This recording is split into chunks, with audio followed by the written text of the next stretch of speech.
Vale. Muy bien, entonces con esto en mente voy a compartir la pantalla para que podamos entrar en nuestro tema de hoy. Vamos a mover esto para un costadito. Algunas cosas que tengo que sacar de aquí. A ver, muy bien, vale. Muy bien, muy bien. Aquí estamos. Vamos a ir entonces avanzando. Las presentaciones, perdonar para ser libre. Aquí lo tenemos a nuestro amigo cristiano con la palabra paz en el pecho, porque obviamente ha perdonado. ¿Vale? Pero bueno, entonces las declaraciones, tengo el derecho a no perdonar a los que me hieren, es una declaración falsa. No tenemos ese derecho. Dios no nos lo da. De hecho, hay incluso algunas historias que el Señor Jesús contó que son clarísimas en cuanto a eso, de que debemos perdonar. Luego, perdonar significa olvidar una ofensa, y esto también es falso. No, no significa olvidar la ofensa. Como hemos dicho, es cuando procesamos el dolor que la ofensa nos ha causado, pero no tenemos a veces esa capacidad de deshacernos del recuerdo, porque puede haber quedado muy grabado en nuestra mente y nuestro corazón de acuerdo al dolor que nos ha causado, ¿no? Entonces hay cosas que a veces se necesita mucho tiempo, el tiempo, el tiempo generalmente no cura nada, el tiempo echa a perder las cosas, ¿eh? Eso es una frase muy importante que debemos tener en cuenta. A veces la gente dice, bueno, yo con el tiempo, no, el tiempo generalmente no mejora, pudre, arruina, estropea.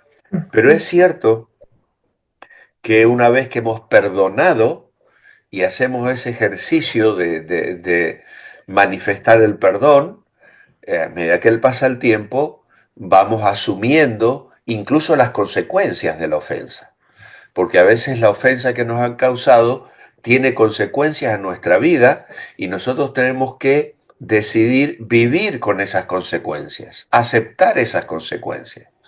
Una chica violada, por ejemplo, queda embarazada, ¿no? Entonces da a luz un hijo y va a vivir siempre con rencor y va a arruinar más su vida ya de lo que se la arruinaron la persona que la violentó y tal.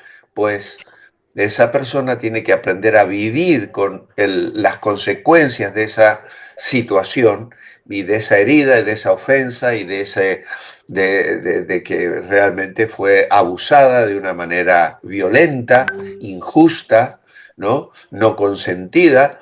Y así podríamos nosotros hablar de tantas y tantas situaciones que realmente nos dejan terribles ejemplos, porque lamentablemente la vida los hay. Y luego la tercera frase, solo puedo librarme de la amargura a través del perdón. Y justamente esta es una frase verdadera. De hecho, el perdón, por eso lleva este título, la clase de hoy, perdonar para ser libre. El perdón nos libera. Muy bien, la necesidad de perdonar a otros, pues nos lleva a Efesios 4 a buscar respuestas en este capítulo. Este es un capítulo precioso, el Evangelio Efesios capítulo 4.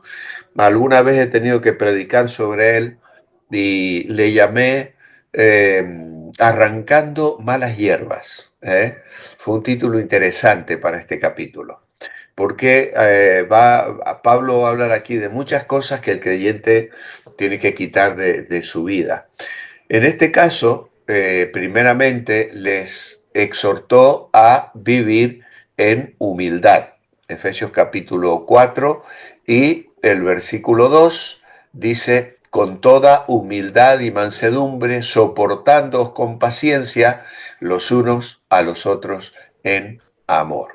Así que Pablo los exhortó a vivir en humildad, a soportarse con paciencia los unos a los otros. ¿Cuáles características deben existir en mis relaciones con otros hermanos? Bueno, la respuesta creo que es muy directa y sencilla. Tenemos que ser humildes, tenemos que ser amables, tenemos que ser mansos, tenemos que tener paciencia y esto implica tolerar las faltas de otros por amor. Es decir, tenemos que vivir con humildad, amabilidad, mansedumbre y siendo pacientes, tolerando las faltas de otros por amor, soportándoos con paciencia los unos a los otros por amor. Amados hermanos, Dios nos ha escogido para ser los representantes de Cristo en esta tierra. Y a la luz de esta verdad, Pablo, de hecho lo había dicho en el versículo 1, dice que tenemos que ser dignos de y vivir de acuerdo a la vocación con que fuimos llamados. Entonces es un llamado a ese privilegio alto que tenemos. Y esto nos desafía a tener vidas dignas al llamado que hemos recibido, el maravilloso privilegio de ser llamados propiedad de Cristo. Esto incluye ser humilde, gentil, paciente, comprensivo y pacificador. La gente observa nuestra vida y la pregunta sería, ¿pueden ver a Cristo en mí? ¿Qué también estoy representando a Cristo en mi vida? ¿Qué quiere decir soportar con paciencia? Y nos pone aquí tolerantes, pacientes, tolerantes. Esto significa tener aguante y tolerar a otros, sobrellevar. La palabra humildad, que usó en el verso 2, es un término que no se encuentra en el vocabulario latino griego del tiempo de Pablo. Los expertos nos dicen que esta palabra griega es muy posible que haya sido acuñada por los cristianos, incluso por Pablo mismo, para describir una cualidad que no podía describirse con ninguna otra palabra existente en la época. Así que la humildad es es la virtud cristiana más fundamental. Incluso es la cualidad de carácter que Dios demanda en la primera bienaventuranza, cuando Jesús dice en Mateo, bienaventurados los mansos. Luego es un producto, la mansedumbre es un producto inevitable de la humildad. Es la actitud de un espíritu tranquilo, alguien que tiene las emociones y su mente bajo control y entonces ejercita la paciencia. Y esta paciencia es longanimidad. La palabra longanimidad es una palabra que es como un elástico, ¿no? Cuando las gomas elásticas las usamos para envolver un paquete, las estiramos. Y esa es la palabra que se refiere a una paciencia resuelta, que es producto precisamente de la humildad y la mansedumbre. Y eso nos lleva a soportarnos los unos a los otros en amor. La humildad, la mansedumbre y la paciencia se reflejan en la benevolencia, en un amor benévolo y aguantador a los demás, que se expresa de una forma continua y de una forma incondicional. Pablo agrega aquí que acostarse estando enojado es una manera de dar lugar al diablo. Versículos de Efesios 4, 26 y 27. Airaos, pero no pequéis. No se ponga el sol sobre vuestro enojo, ni deis lugar al diablo. La Biblia no nos dice que debemos evitar sentir enojo, pero sí destaca que debemos controlarlo apropiadamente. Si somos descuidados al hablar, el enojo nuestro va a herir a otros y destruirá las relaciones. Seguramente todos conocéis a alguna persona que te ha dicho o que dice a su entorno, yo digo las cosas como las siento, yo no soy hipócrita, yo es mi carácter, es mi genio. Yo largo las cosas porque yo soy transparente. Mm. Claro, será muy transparente, pero uno tiene que ir apagando los fuegos detrás que esa persona enciende porque se la pasa ofendiendo a todo el mundo gracias a su transparencia. Y eso no puede ser, ¿eh? No puede ser. Tenemos que ser humildes, tenemos que ser mansos, tenemos que tolerar a otros, tenemos que sobrellevar y soportar, ¿eh? Porque si yo soy descuidado al hablar, el enojo mío va a herir a otros y va a ir destruyendo las relaciones. Si las guardamos, motivará amargura y nos destruirá por dentro. Pablo nos dice que debemos enfrentar nuestro enojo de inmediato, de modo que edifique relaciones antes que la destruya. Si alimentamos nuestro enojo, daremos a Satanás la oportunidad para dividirnos. Así que, si estás molesto con alguien en este momento, pregúntate, ¿le estarás dando lugar al diablo? ¿Qué puedes hacer para resolver las diferencias? El consejo de Pablo es, no dejes que termine el día antes de empezar a hacer algo para solucionar el conflicto y salvar esa relación. ¿Por qué no es saludable acostarse con enojo? Bueno, porque no voy a descansar bien, puesto que si el enojo me controla, se puede convertir en amargura. De acuerdo a lo que leemos en el Nuevo Testamento, el enojo puede ser bueno o malo. Y eso depende del motivo y del propósito del enojo. Es posible que Pablo sancionara aquí la indignación justa, que es el enojo hacia la maldad. Es que hay un enojo piadoso. El creyente tiene que detestar la justicia, la inmoralidad, la impiedad y todas las manifestaciones pecaminosas. No podemos quedarnos indiferentes. Bueno, mientras no me lo hagan a mí. No, hay un enojo que se basa en el amor a Dios y en el amor a los demás. Y está libre de egoísmo. Ese enojo no solo es permisible, no solo que Dios lo permite, yo creo que Dios lo ordena. De hecho, Jesús expresó ese enojo justo cuando limpió el templo, cuando se enojó contra los fariseos que no querían que sanara a un hombre con la mano tullida en un día de reposo. Dice que los miró con enojo, entristecido por la dureza de sus corazones.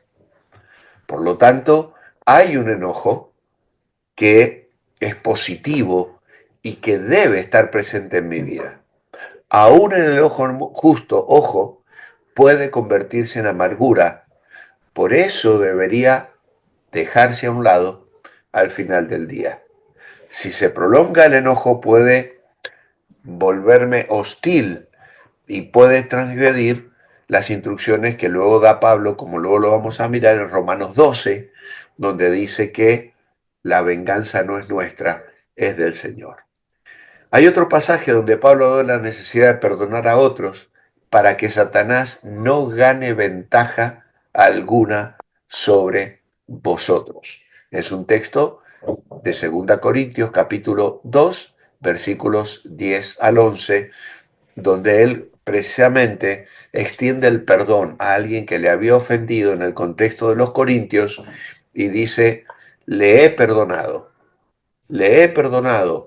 como vosotros le habéis perdonado, para que Satanás no gane ventaja alguna porque no ignoramos sus maquinaciones. Medite por un momento, ¿en qué formas podría Satanás ganar ventaja si permitimos que el rencor se apodere de nosotros? Bueno, ganaría ventaja, por ejemplo, en que al no estar unidos y en paz, perdemos fuerza, perdemos gozo, perdemos visión. ¿Por qué? Porque estamos centrados en la ofensa, ¿eh? Entonces, Satanás gana ventaja, porque perdemos de vista el propósito, el llamado, la misión que Dios nos ha dado. Dejamos de compartir el Evangelio, dejamos a veces hasta de orar, nuestra comunión con Dios se interrumpe porque está interrumpida ya con la persona que me ha ofendido y se rompe la unidad del cuerpo de Cristo. ¿Cuántas iglesias, cuántas familias se enfrentan entre sí en las congregaciones? Y esto es algo muy triste, muy, muy triste, porque la iglesia pierde fuerza cuando hay hermanos que están enfrentados entre sí. No hay gozo en el contexto de la iglesia congregada. Estamos centrados en el problema y no en la bendición. Así que tenemos aquí un pequeño cuestionario. Si no perdono a otros, ¿podría ser libre? Y para nosotros la respuesta es muy clara. No, no. Al no perdonar quedo encadenado. ¿Podría convertirme en preso de la amargura? Pues sí, quedaría precisamente apresado. ¿Puedo estar bien con Dios y odiar a un hermano? Juan dice que eso no es posible. Y al no perdonar, ¿quién sufre más? ¿Yo o el otro? Pues por supuesto, el que sufre más soy yo mismo. En este versículo 11 de 2 Corintios 2, Pablo explica la razón por la que era necesario que los corintios perdonasen y tratasen con amor al ofensor como él le había perdonado en la presencia de Cristo. Si el rebelde, ya arrepentido de veras de la ofensa que había cometido, era dejado a merced de la tristeza, Satanás habría ganado ventaja, y no solo sobre el que cometió la ofensa, sino sobre toda la congregación, incluso sobre Pedro. Cuando tenemos un exceso de severidad, damos ocasión a que Satanás aplaste al culpable con sentimientos de desesperación, incluso lo lleve a abandonar la fe, a la apostasía. Y esto le daría la ocasión a los adversarios, a los enemigos, que en realidad no querían, en este caso le querían quitar autoridad al apóstol Pablo y le acusaban de ser un tirano en la fe.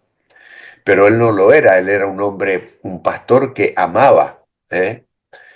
Así que Satanás destruye a algunos mediante el pecado, a otros mediante una tristeza tan grande que incluso puede durar después del pecado. Están arrepentidos, han sido perdonados, pero no se perdonan a sí mismos a veces, ¿no?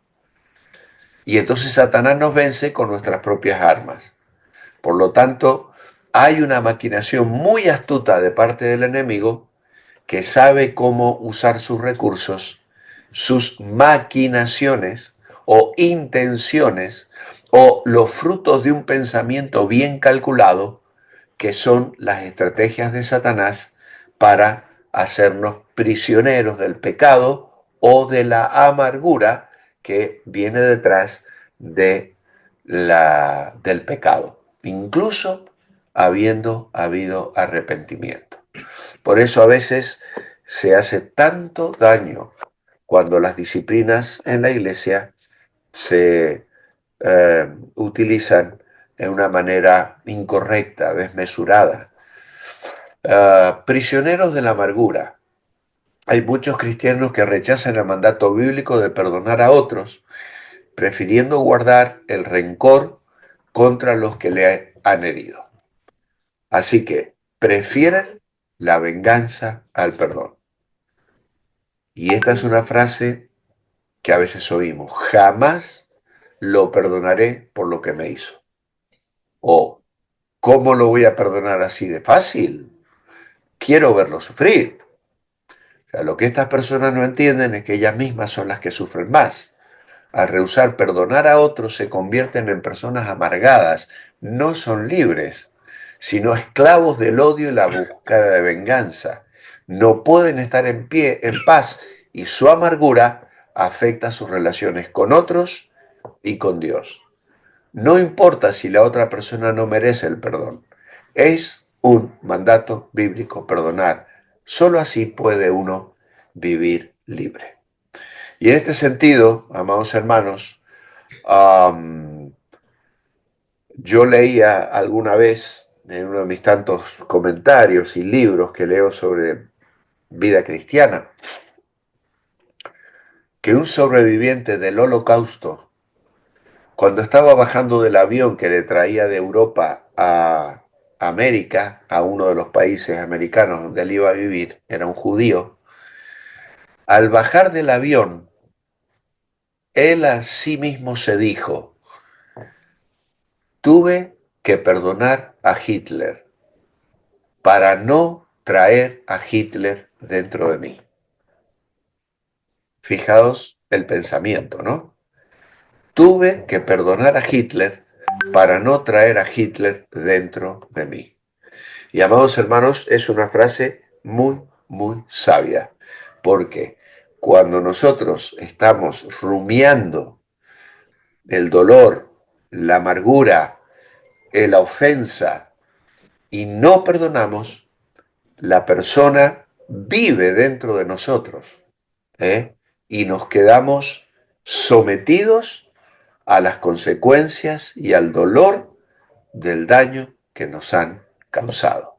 Y eso se llama rencor, y aquí está nuestro querido amigo cristiano encadenado por el rencor, que no lo deja ni moverse y que lo tiene atado a la tristeza. Efesios 4:31 nos exhorta a desechar la amargura, el enojo y la ira. ¿Cuál es la alternativa contra la ira y la amargura? Efesios 4:32. Antes sed benignos unos con otros, misericordiosos, perdonándoos unos a otros, como Dios también os perdonó a vosotros en Cristo. Así que acá tenemos, por ejemplo, las cosas que tenemos que desarraigar de nuestra vida. ¿Se acuerdan que les dije al comienzo que he predicado sobre Efesios 4, arrancando malas hierbas, ¿no? El verso 26 dice: airaos pero no pequéis, no deis lugar al diablo, el 27, el 28, el que hurtaba no hurte más, el 29, ninguna palabra corrompida salga de vuestra boca, y el verso 31, quítense de vosotros amargura, enojo, ira, gritería, maledicencia, toda malicia. Todo eso hay que arrancarlo, hay que arrancarlo. Amargura, enojo, ira, gritería, maledicencia, toda malicia. Todas esas cosas son malas hierbas en la vida del cristiano. En cambio, somos llamados a perdonar, a ser bondadosos, misericordiosos, porque Dios nos perdonó a nosotros en Cristo. ¿Cómo perdonar a otros? ¿Cuál es el modelo? Bueno, ya está respondido. Es Dios en Cristo. Esta es la ley de Cristo relacionada con el perdón. Es lo que se enseña en los evangelios. En Mateo 6:14 y 15, en Mateo 18:35, en Marcos 11:25. Incluso la hallamos en la oración del Señor: perdónanos nuestras deudas, así como nosotros perdonamos a nuestros deudores. Dios no nos perdona porque perdonamos a otros, sino por su gran misericordia. Al entender su misericordia, sin embargo, anhelaremos ser como Él. Ya que hemos sido perdonados, actuaremos de igual modo con otros. Los que no están dispuestos a perdonar no llegan a ser uno con Cristo. Él estuvo dispuesto a perdonar aún a los que lo crucificaron, como bien se ha dicho ya al comienzo de esta clase. ¿Cómo es el perdón de Dios? ¿A qué clase de personas perdona Dios? Romanos 5:8. Mas Dios muestra su amor para con nosotros en que, siendo aún pecadores, Cristo murió por nosotros. Así que, ¿a qué clases de persona perdona Dios? a pecadores que éramos sus enemigos. ¿Vale? Es posible lea Romanos 12, 18 al 21 y conteste las siguientes preguntas. Lo vamos a leer, si es posible, en cuanto dependa de vosotros, estad en paz con todos los hombres.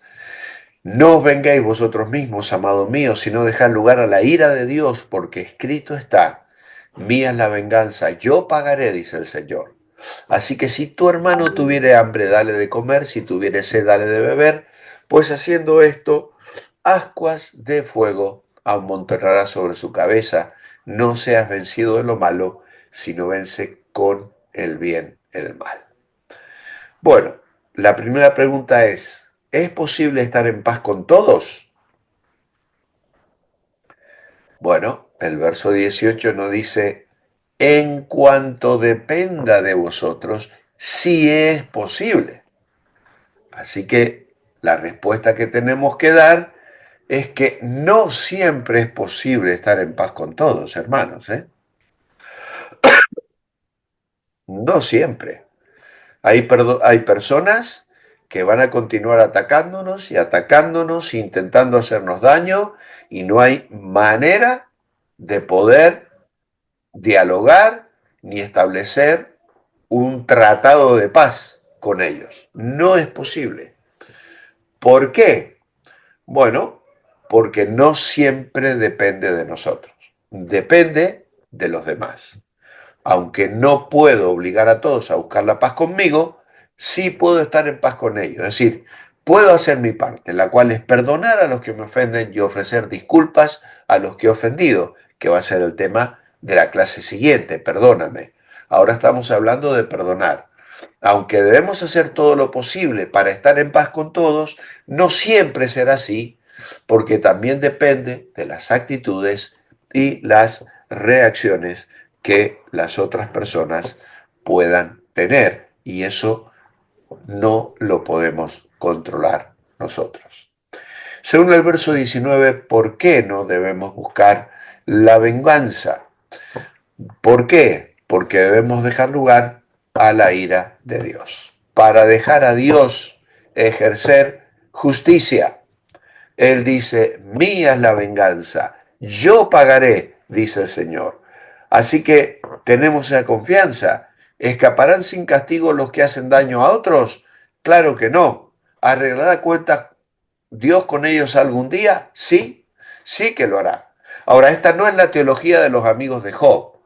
Los amigos de Job tenían la teología de que Dios inmediatamente castigaba al impío y que el impío no iba a prosperar, sus hijos iban a estar enfermos, que no iban a tener, iban a pasar hambre, y tristemente no es así. Dios ha de ejercer justicia, más tarde o más temprano, la va a ejercer. Él promete hacerlo, pero a su tiempo y a su manera. Así que no debemos buscar venganza porque la ira es exclusiva de Dios. Y la venganza es la retribución divina y es una cita que podemos encontrar en un texto de Deuteronomio 32-35. ¿Cómo se debe enfrentar lo malo? El versículo 21 nos lo sugiere. No seas vencido de lo malo, sino vence con el bien el mal. Así que enfrentamos lo malo haciendo el bien, procurando siempre bendecir. El perdón incluye no solo actitudes, también acción. Si considero difícil que la persona que me hirió me pida perdón, a lo mejor, respondiendo con acciones bondadosas, puedo ganarlo.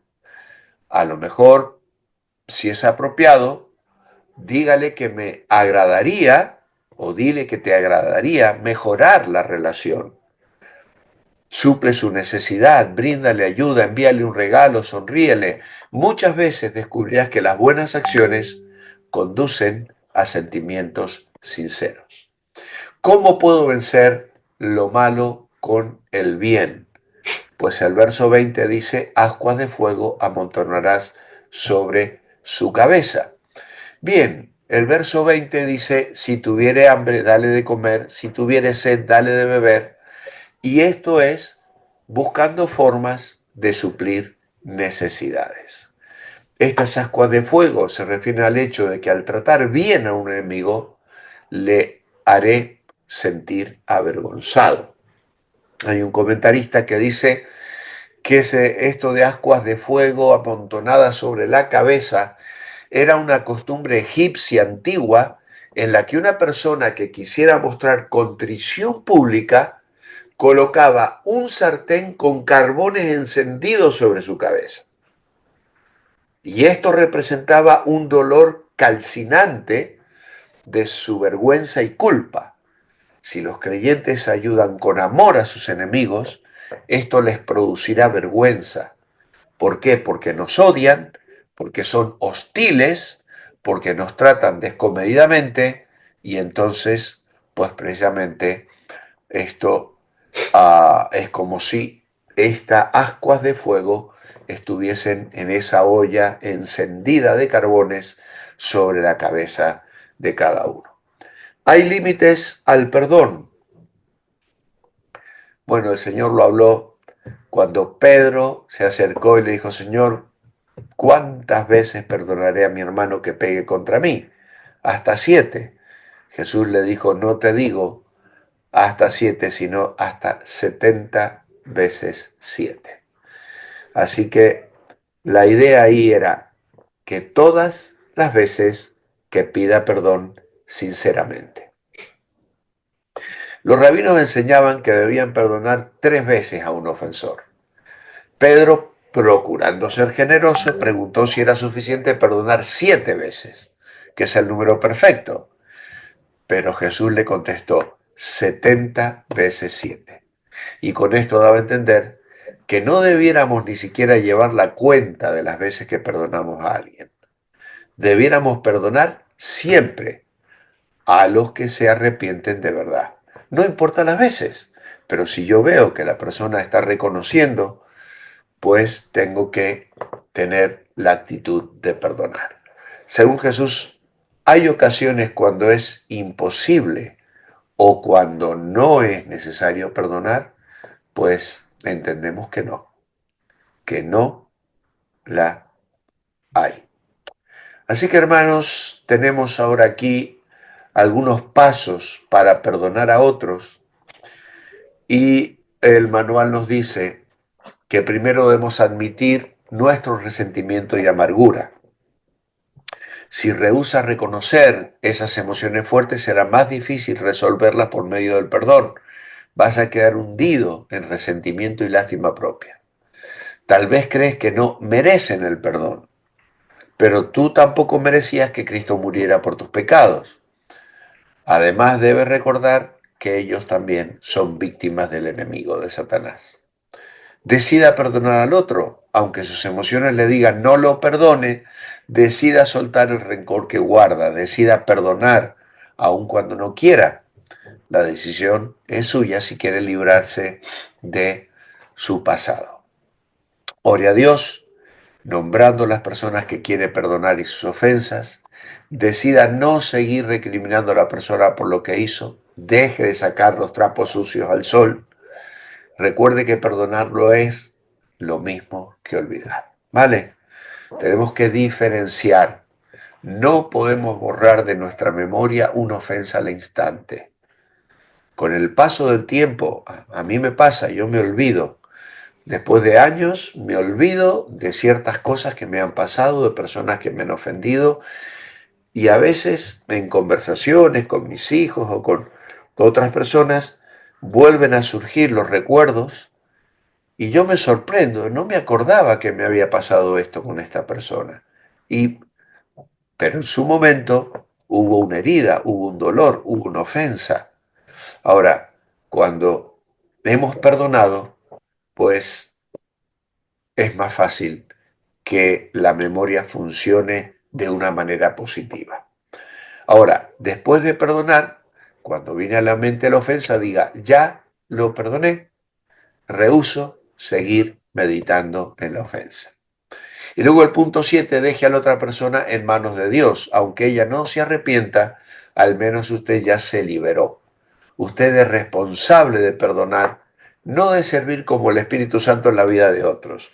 Dios hará justicia a su debido tiempo. Así que, ¿qué decido? ¿Perdonaré o seguiré rencoroso? Pues entiendo que la respuesta debe ser la primera. Si somos sabios y si queremos responder a lo que la palabra de Dios nos enseña. Tenéis allí en la columna de la página 18 un apunte precioso sobre lo que es y lo que no es perdonar. Y entonces se nos sugiere leer las siguientes verdades sobre el perdón y escribir en una hoja aparte corrigiendo ideas falsas que podamos haber abrazado, tenido en nuestra vida. Primero, perdonar es el camino a la libertad de la amargura y se nos recomienda aquí el libro Victoria sobre la oscuridad.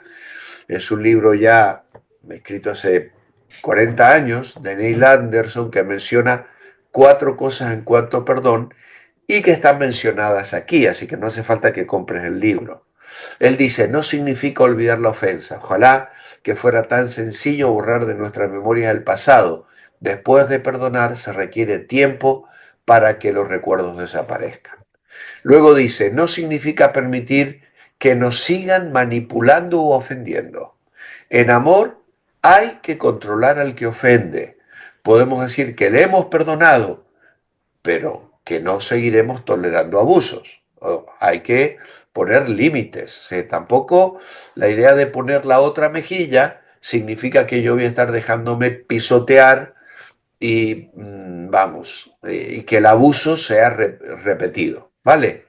Luego, significa dejar de recriminar a la otra persona. El que perdona no exige venganza o castigo por lo sufrido. Y finalmente, significa resignarnos a vivir con las consecuencias del pecado de la otra persona. Queriendo o no queriendo, las heridas ya existen en nosotros y hasta cierto punto la única solución es aprender a vivir con ellas. Así que, hermanos, ese es un poco el resumen de lo que este buen libro nos enseña sobre el perdón. Y esto conlleva la idea de la aceptación. Cuando yo perdono, asumo las consecuencias del daño que me han hecho. Y no voy a estar diciéndole todo el tiempo a la persona, mira lo que me hiciste, mira lo que me hiciste, ahora estoy sufriendo por esto que me hiciste, porque eso en realidad no es perdonar. Y finalmente tenemos allí los textos que se nos sugieren para la memorización de esta semana. Así que como veis, no hay trabajos, simplemente hacer la foto de la lección bien cubierta y me la enviáis como estáis haciendo cada semana. Así que con esto, hermanos, hemos llegado al final de este tema hermoso, apasionante, distraído. Hermanos, nos despedimos aquí. Que el Señor os bendiga. Hasta el próximo viernes, si Dios quiere. Gracias, pastor. Gracias por la clase, gracias. Muchas Bendiciones. gracias, pastor. Bendiciones, Buenas noches a todos y bendiciones. Bendiciones. Hasta luego. Gracias, pastor. Cuídese mucho, por favor. Sí, lo hago. hermano. Dios lo bendiga. Gracias. Bendiciones.